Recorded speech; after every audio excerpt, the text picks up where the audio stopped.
जी welcome back. Break पे जाने से पहले हम साफ़ पानी के हवाले से बात कर रहे थे कि हर किसी को मुहैया होना चाहिए और साफ़ पानी पीना चाहिए, मगर अगर हम देखें अमीरों के हवाले से बात करें तो ठीक है, उन्होंने तो अपने घरों में डिस्पेंसर्स भी लगाए हुए हैं और पानी आ जाता है, फ़िल्टर्ड वाटर भी होता है। मगर वो लोग जो गरीब हैं और अफोर्ड नहीं कर सकते, वो किस तरह से साफ़ पानी पिला सकते हैं अपने बच्चों को, जो मेरी सहेलियाँ और उनके घर वाले देख रहे हैं? क्या कहेंगे आप उनसे?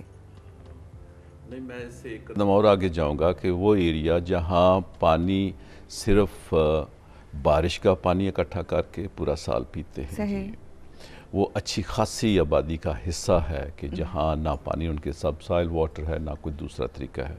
पानी एक जगह एक जोहड़ में इकट्ठा हो जाता है, वहाँ ही जानवर पानी पीते हैं, वहाँ ही इंसान पानी पीते हैं। सही। अब उस चीज़ को ज़हन में रखें कि उस पानी में बैक्टीरियाज मौजूद हैं, वायरसेस मौजूद हैं, सस्पेंडेड पार्टिकल मौजूद हैं। अब सारी की सारी चीज़ें ये उस हिस्सा का हिस्सा हैं उसका, जहाँ अशद ज़रूरी है कि सही पानी पहुँचना चाहिए। राइट। सही से मतलब ये है कि वो ब्रैकिश वाटर ना हो, कि ये नमकीन या उसमें जितने जो आयन्स हैं या केमिकल्स हैं वो पूरे अप टू स्टैंडर्ड होने चाहिए। वो अनफॉर्चुनेटली हमारे पूरे पंजाब में नहीं है। ब्रैकिश वाटर है हमारा सब सॉइल पानी जो है। इसी तरह बाकी नहरों का पानी है या दरिया का जैसे कि है, उसको प्रोसेस करने के लिए, फ़िल्टर करने के लिए ठीक ठाक ज़रिए हैं, बने हुए हैं, चल भी रहे हैं। और उसमें आके थोड़ा सा आ जाता है कि बैक्टीरियाज़ की पॉसिबिलिटी, ई कोलाई एक बैक्टीरिया होता है, जैसे वायरसेस पहले मैंने बताया ये होती हैं, ये क्लियर होनी चाहिए।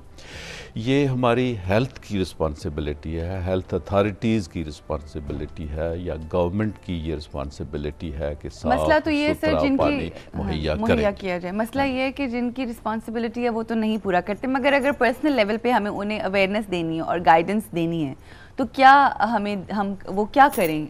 नहीं, वो पूरा भी कर रहे हैं, ये नहीं है कि वो बैठे हुए हैं, पूरा कर रहे हैं। आगे आके बता दूंगा कि कितनी इंप्रूवमेंट आ रही है, पूरा कर रहे हैं। लेकिन चीज़ ये आती है कि ये बैक्टीरियाज, खासकर ये टाइफाइड है, कॉलरा है, इसके और ये पेट की बीमारियों की जो जरासीम्स हैं, ये पानी के थ्रू आते हैं।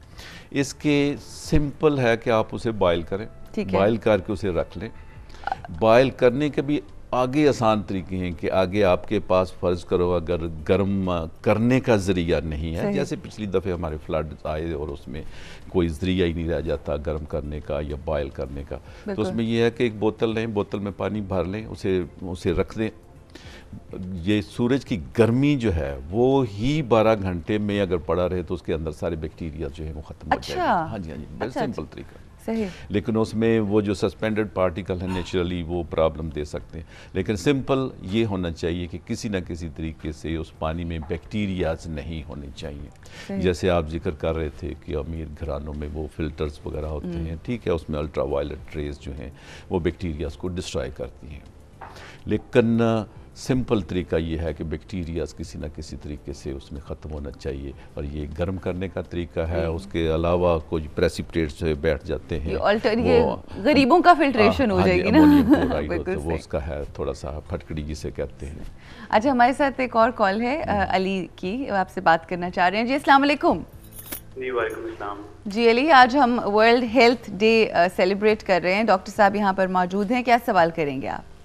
अच्छा जी, मेरा डॉक्टर साहब से यही क्वेश्चन है कि हम अब एक रूटीन से बन गए कि हम घरों में वाटर डिस्पेंसर हैं, जैसे आपने कहा, हम जितने ये फिल्टर्ड वाटर यूज कर रहे हैं। लेकिन मेरा ये क्वेश्चन है कि जो हम पर्टिकुलरली कहते हैं कि जी एलडीए का पानी जो हमारे एरिया में जो आता है, हम अगर उसको बॉयल करके यूज करें तो उससे वो सारे जर्म्स और वो बैक्टीरिया वो सारे किल हो जाते हैं, कि वो उसमें भी हमें कुछ करना चाहिए कि जस्ट लाइक बॉयल करने से हमें वो हमारे मसले हल हो सकते हैं?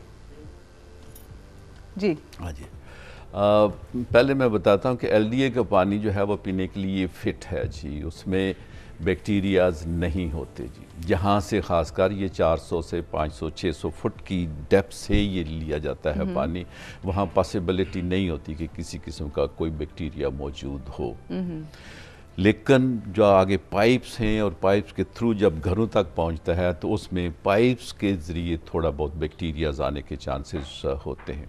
उसके लिए जितने भी इनके पंप्स के ज़रिए हैं, बाकी चीज़ें हैं, वो क्लोरीनेशन सिस्टम होता है, वो किया होता है। लाहौर के तकरीबन सारे जितना भी सप्लाई है वो पानी पीने के लिए ठीक है, उसे बॉयल करने की ज़रूरत नहीं है जी। राइट। अच्छा चलें, ये पानी के हवाले से तो जो अवेयरनेस थोड़ी सी हम लोगों ने देनी चाहिए दे दी। अब हम थोड़ा माँ और बच्चे की हेल्थ केयर के हवाले से आएंगे। जो पाकिस्तान में मोर्टेलिटी रेट है उसकी शरह के हवाले से बताइए कि क्या है और इसको किस तरह से कम किया जा सकता है। इसको इन्फेंट मोर्टेलिटी रेट कहते हैं, जो आज से 25 साल पहले 1000 बच्चों में से 104 बच्चे फौत हो जाते थे ज़िंदगी के पहले साल में।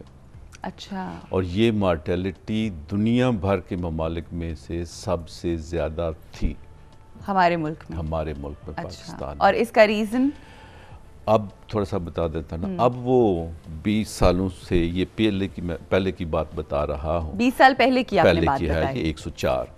अब ये फिगर कम होके 65 पे आ गई हुई है, 65 पे। इतनी एक इम्प्रूवमेंट हुई है हमारे, ठीक है, कि यानी कि अच्छी खासी इम्प्रूवमेंट है, जिसमें हमारे महकमा सेहत की काविश और उसकी एजुकेशन और बाकी हर चीज़ जितनी भी हैं फैसिलिटीज़ प्रोवाइड की हैं, ये उसका नतीजा है जी।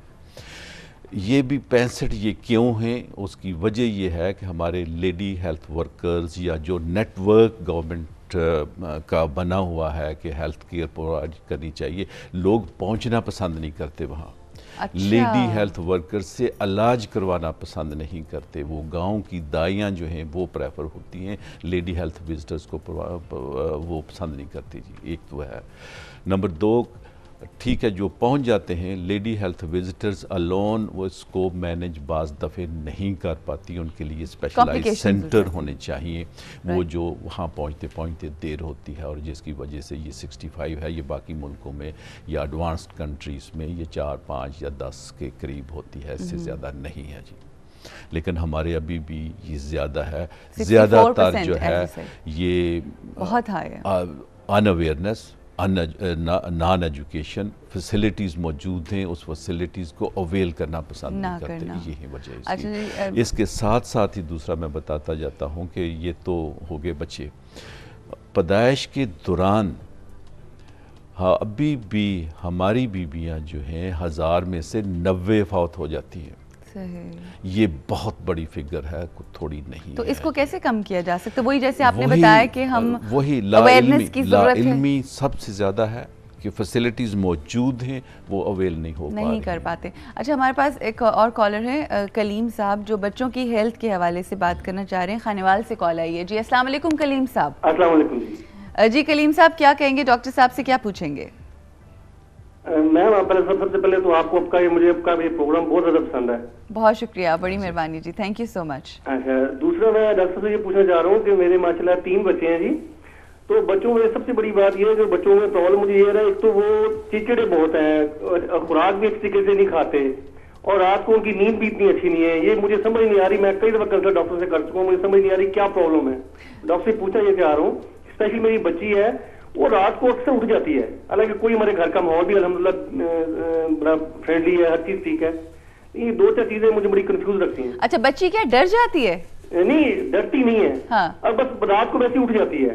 अच्छा, उठ जाती है, नहीं सोती। अच्छा चलिए, बहुत बहुत शुक्रिया कलीम साहब। पहले तो मैं आपको सलाम पेश करना चाहती हूँ कि एक बाप होने के बावजूद आप इतने कंसर्न है, वरना नॉर्मली ये देखा जाता है कि माँ परेशान होती हैं ज़्यादा अपने बच्चों के लिए। तो आपका कंसर्न हमें बड़ा अच्छा लगा। हमारे साथ ही रहिएगा, आपको जवाब देंगे डॉक्टर साहब, मगर पहले ब्रेक लेनी है। और मैं बार बार कह रही हूँ अपनी सहेलियों को कि आपके बहुत से मैसेजेस आना शुरू हो गए हैं। थैंक यू सो मच, आप मेरी सुनते हैं और मेरे कहने पे अमल किया आपने कि आपने मैसेजेस करने शुरू किए और अपने दिल की बात कही। मगर मज़ीद इस सिलसिले को आगे बढ़ाइए। अगर फ़ोन नहीं मिलता तो कुछ नहीं होता, आपकी बात मुझ तक पहुंचनी चाहिए और उसका ज़रिया है एक मैसेज। सो करते रहिए। यहाँ पे ब्रेक लेंगे और कलीम साहब ने जो सवाल हमसे पूछा है, यानी डॉक्टर साहब से पूछा है, उसका जवाब लेंगे इस ब्रेक के बाद।